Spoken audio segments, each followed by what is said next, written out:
Hello, Dory. Welcome to Optimizing Nutrition podcast. Great to chat. And after all the things online and your amazing journey, I just wanted to get you on to share your progress and just share your top tips for people to follow in your footsteps with data-driven fasting and nutritional optimization. So yeah, welcome.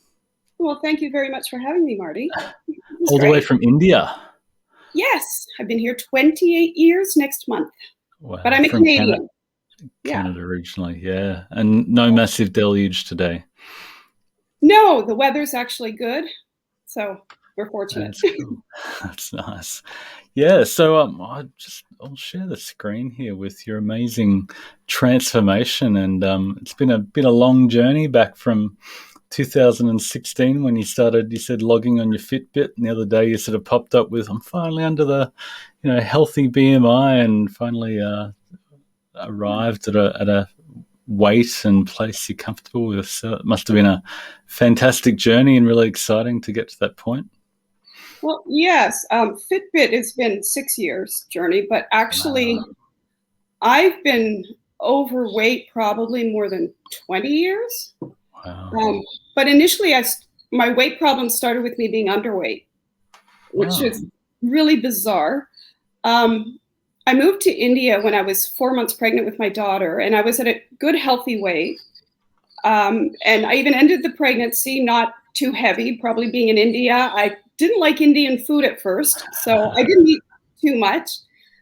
But after my daughter was born, I went from 70 kilograms to 50 kilograms in 6 weeks. So I lost 44 pounds in 42 days, which was really bad. My doctor said, if you're Wow. trying to lose weight, stop. And it's like, I'm not trying. I can't stop it. I Wow. had complications and I nearly died. It was really Wow. rough. But my second pregnancy, I went to Canada because of all the problems I had in India. And I ballooned up to 200 pounds, which was Wow. 91 kilos, which was not good because I'm only 5'1". So I was, You're not that tall. no, I'm not tall. But I lost all the pregnancy weight within the first year. I lose weight very easily after my pregnancies.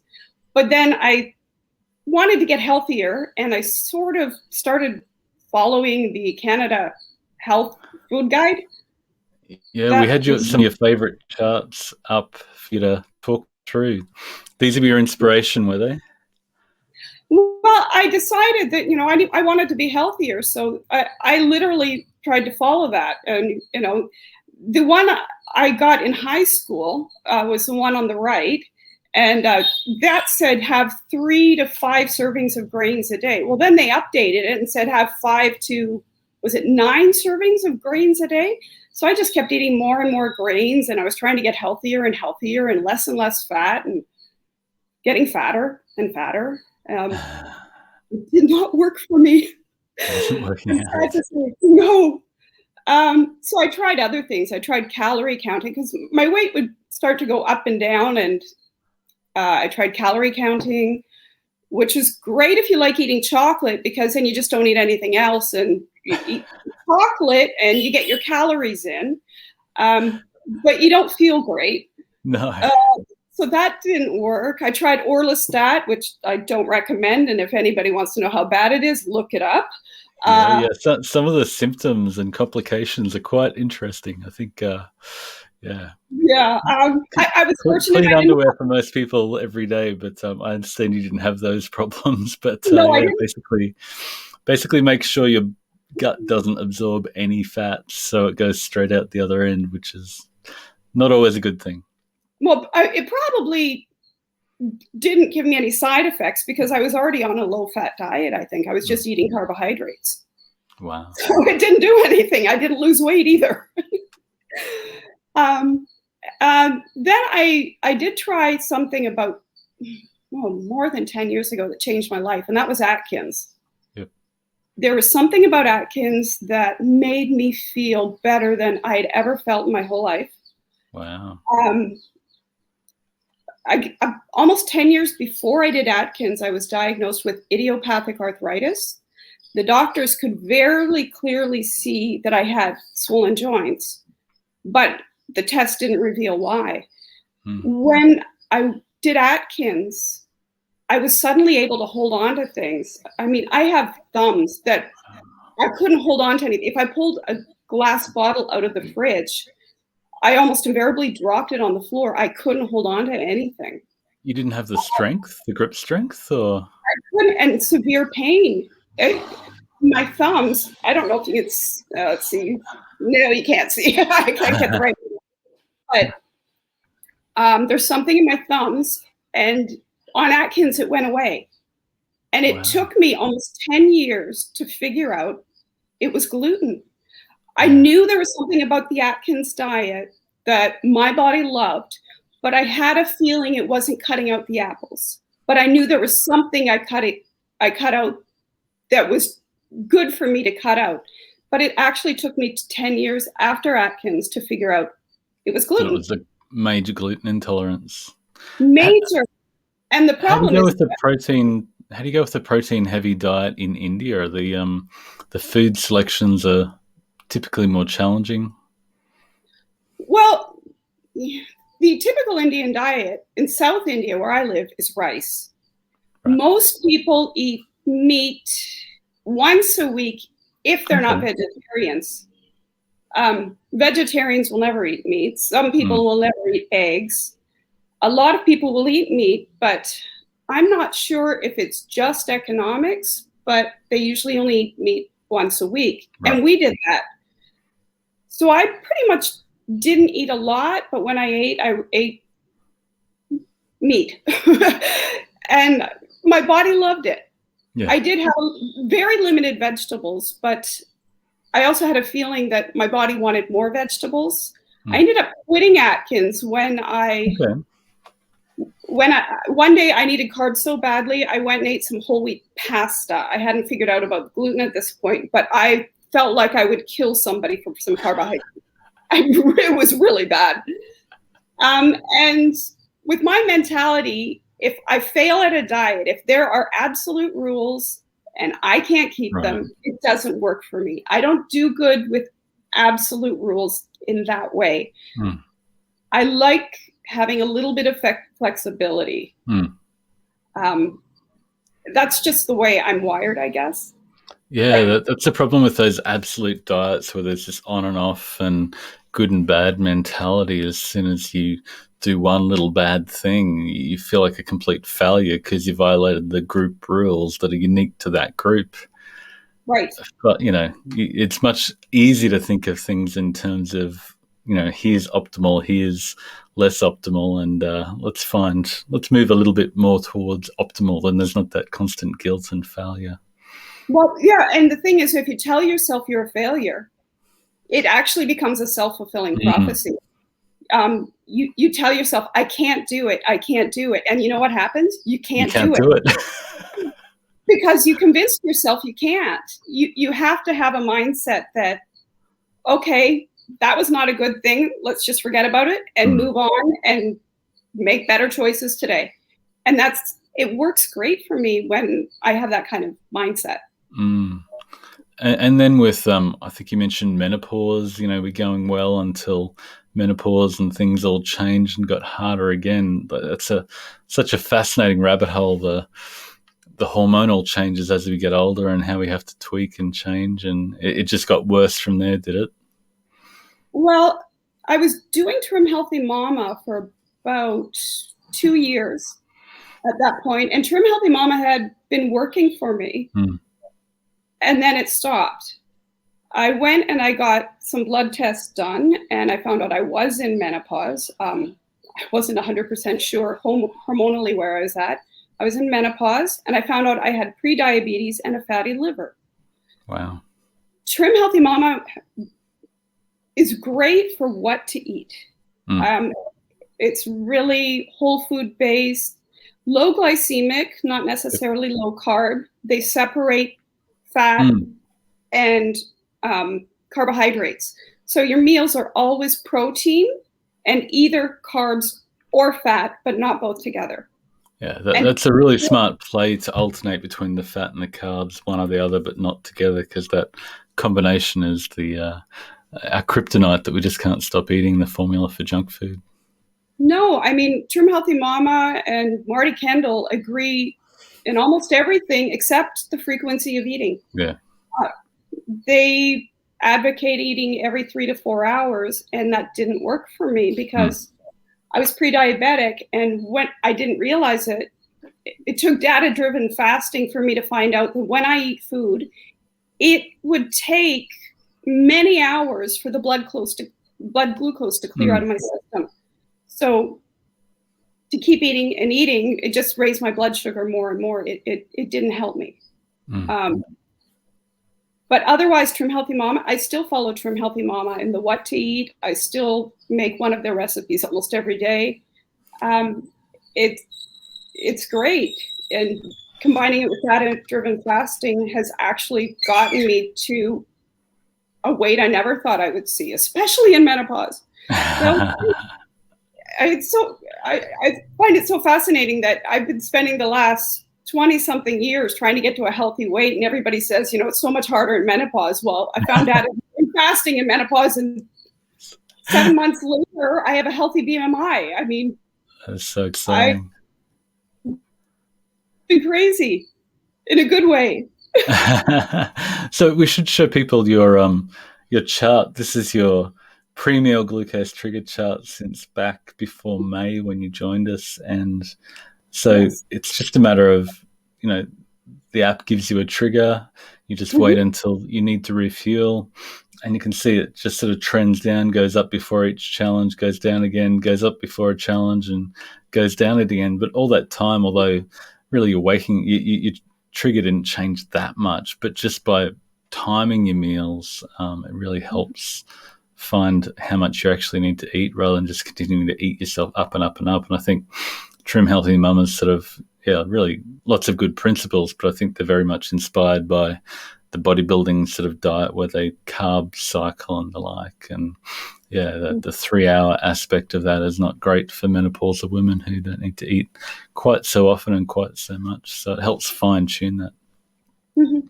Well, one thing about that chart there is you see that my trigger, which is we know is my average pre-meal blood glucose, is pretty much the same it was in the beginning. But the Mm. big difference is I'm eating more carbs now.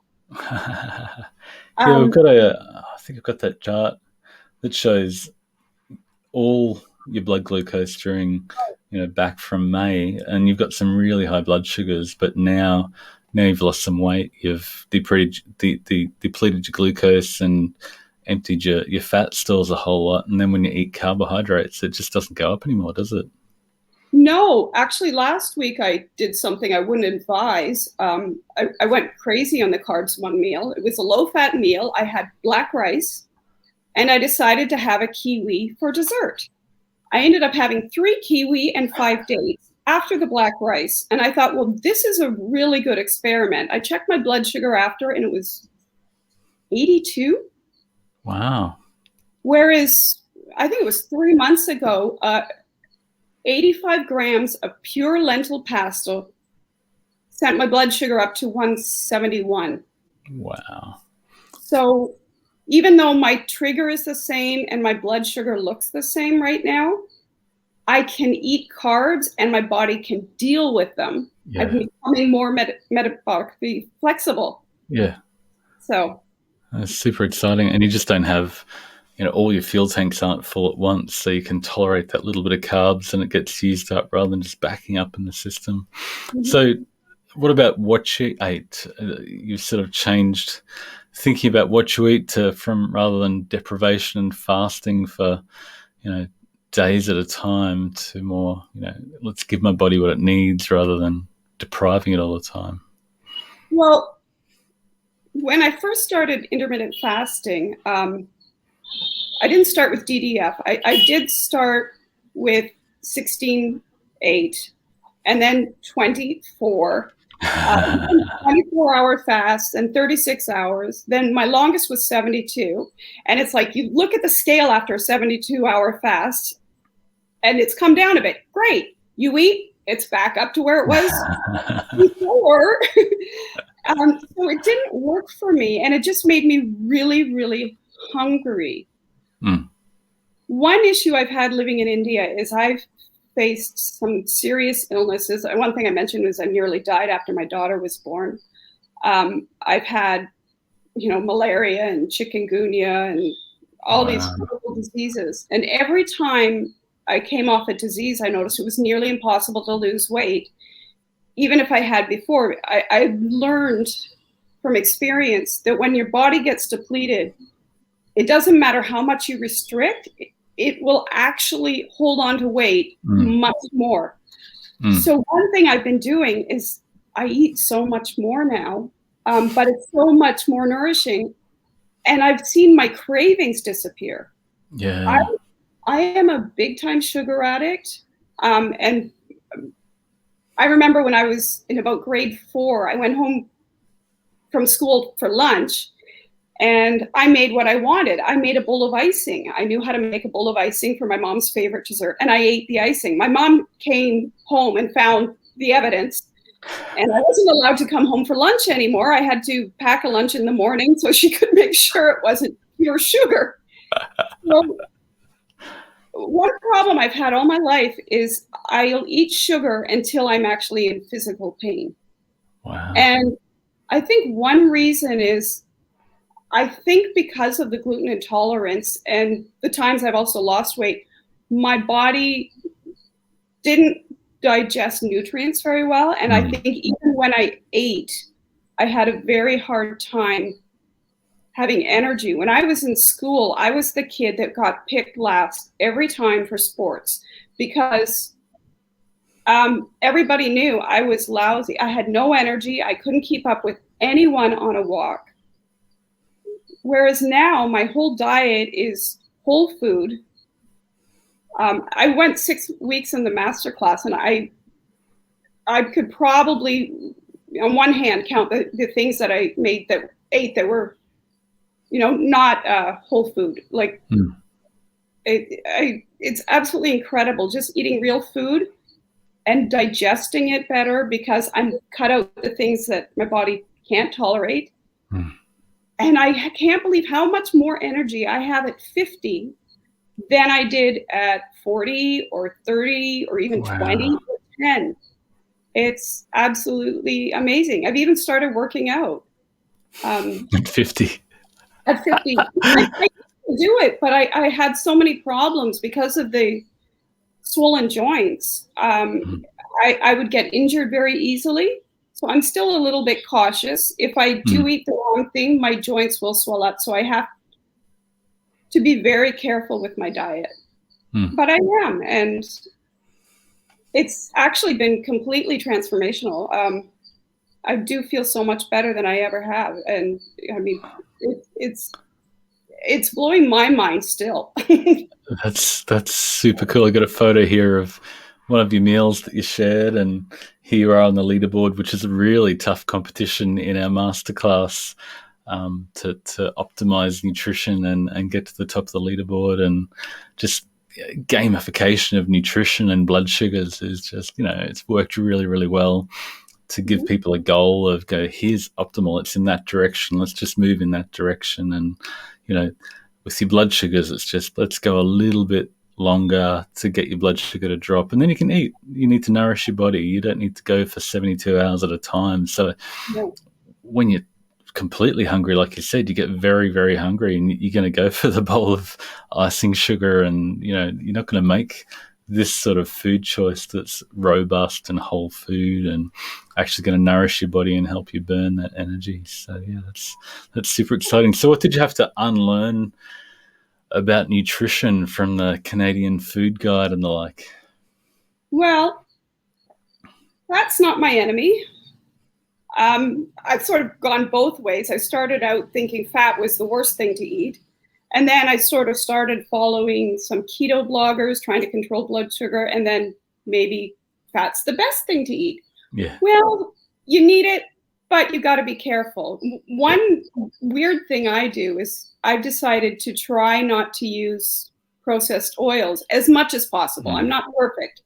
So if I make a big pot of chicken soup, I will actually save the fat. And if I need a little bit of fat, I will often use the fat from the free range chickens Oh, wow. instead of. So it's kind of a game. See how little vegetable oil I can Yeah. buy. I do use extra virgin olive oil a little bit in my salad dressing. One thing you taught me was to cut back on fat. And so my salad dressing used to be 2/3 olive oil, which Yep. was great and healthy, and I was still fat. So I've cut the fat. Half the time it's completely out. Sometimes I add a bit of fat. If I really want a treat, there might be 1/3 fat in it, but I don't do that all the time. Yep. I have never, until now, not since I started data-driven fasting, even on the masterclass, we were supposed to dial in our macros. I never did that. I just concentrated on the micronutrients. Yeah. Wow. But I know now that if my weight does stall, I know where to go. I can reduce the fat still because I still have bacon now and then. I still have cheese. I learned on the masterclass that I'm not getting enough calcium.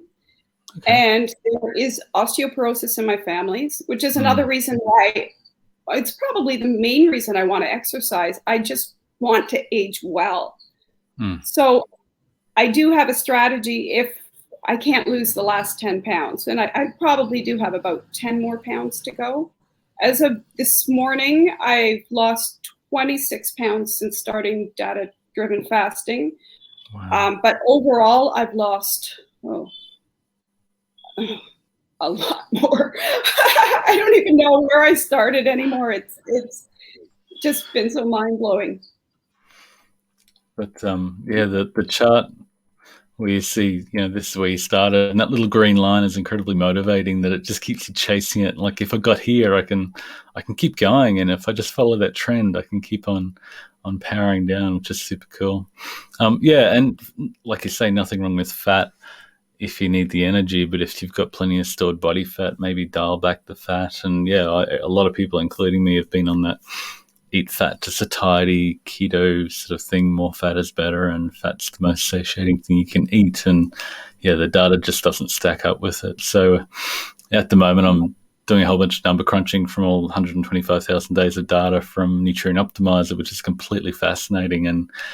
But calcium, potassium, sodium are really, really important to get satiety. So if you're not getting enough of it in your diet, your body just goes, I need more calcium. Where am I going to get that from? I'll just have to keep eating and eating and eating. So you really have to prioritize those foods that contain more calcium per calorie, and everything just seems to come together. So many people say, yeah, macros is one thing, but when you take it to the next level and dial in the micros, everything else works out. Like you said, you don't need to worry too much about macros if you dial in the micros. So yeah. So what are some of other non-scale victories that you've experienced? Well, when I did start data-driven fasting, I did still have quite a bit of pain in my knees. I mean, it wasn't terrible, but it was there. I would feel it when I went down the stairs. Last week I was in an SUV, and I told you I'm only 5'1", and it used to be really hard for me to get in and out, and now I feel like I can jump in and out without any problem. So my joints have been so much happier. It's weird, all the clothes that I've been saving when I lost weight. I went to put something on this morning, it was actually too big, and I'm like,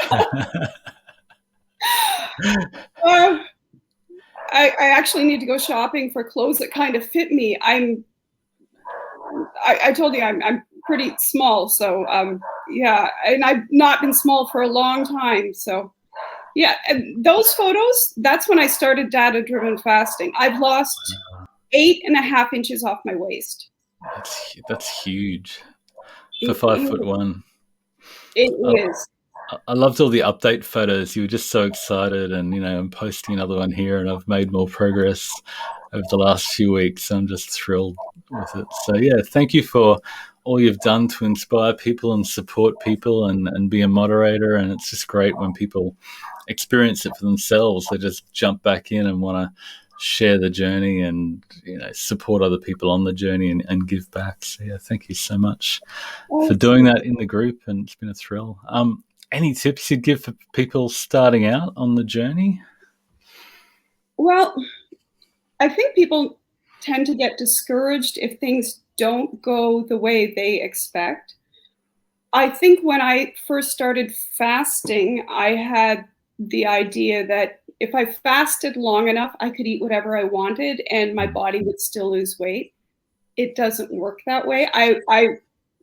By following the data, I learned that if I ate something that my body didn't necessarily appreciate, it could take sometimes almost a week for my blood sugar to come back down. Wow. My body was really slow to deal with carbs, and especially when I ate too much fat, it just took forever to get back to normal.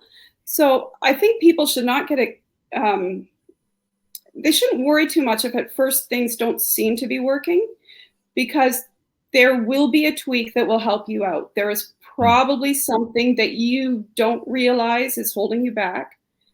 I think our bodies want to be healthy, and if we figure out what it is that we need to do, it's a lot easier than we can imagine. I honestly can't believe how easy it's been for me, because I never thought that I would finally get to a healthy weight, in menopause.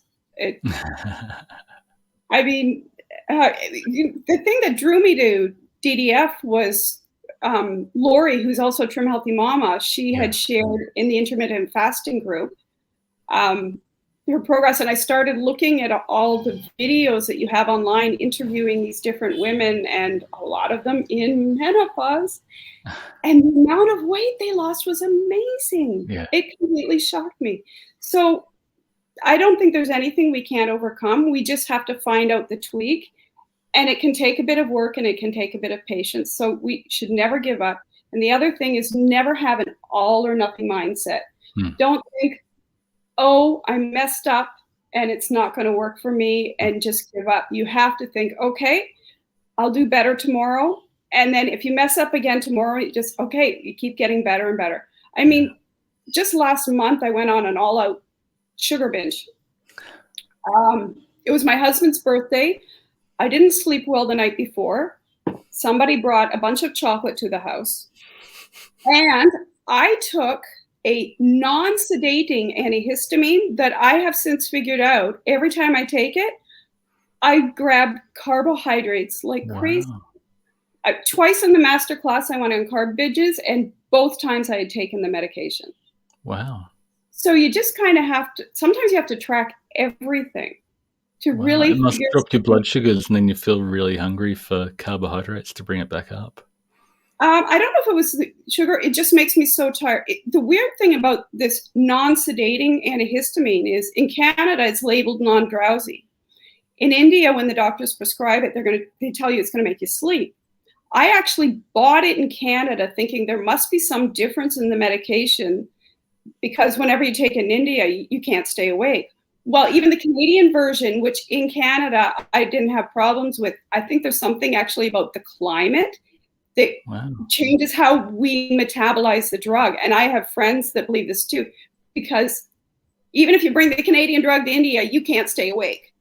And so when I would be super tired, I just wanted energy, and I started grabbing carbohydrates. Wow. So I'm not that far off my last sugar binge. It was over a month ago, but it didn't have such a negative impact, because if you look at a month and just say there's 90 meals in a month, that was a one-time thing. The other 89 were perfectly on point. So you just get better and better. I mean, and if you start that even 1 out of 3 meals is good, I mean, that's better than nothing. You just work at getting better. You don't have to be perfect from day one. Just keep improving, and then you'll get. And when you do have the indiscretion, you can just see the data and go, okay, my blood sugar is now a bit elevated. I'm going to have to wait a little bit longer for the next few days until it drops back down. You don't have to beat yourself up and massively deprive yourself to the point that you're in that restrict binge cycle again and again and again. That just, that's what we tried to create data-driven fasting to get people out of. Yeah. Yeah, it's been so much fun to chat, and thank you so Great. much for your time to come on. And glad it didn't thunderstorm and deluge and have you drowned out completely. So yeah, thanks so much. Well, thank you, Marty. It's been great. And thank you so Yeah. much for everything you've done and all the advice you've given me since I started DDF. I think that's one other thing that amazed me is you're right there in the group giving people advice, and wow, your advice has made such a difference. Thank you. Thank you. It's just great to see people make the progress, and it's like I can see this, and I can see how the metabolism is working in a different sort of way. So yeah, it's fun to see engineering, and metabolism is just an engineering system, and we can systematize it and help people get the results. So yeah, thanks Yeah, so we're much, doing. Dory. Thank you, Marty. Thanks. Talk to you later. Bye.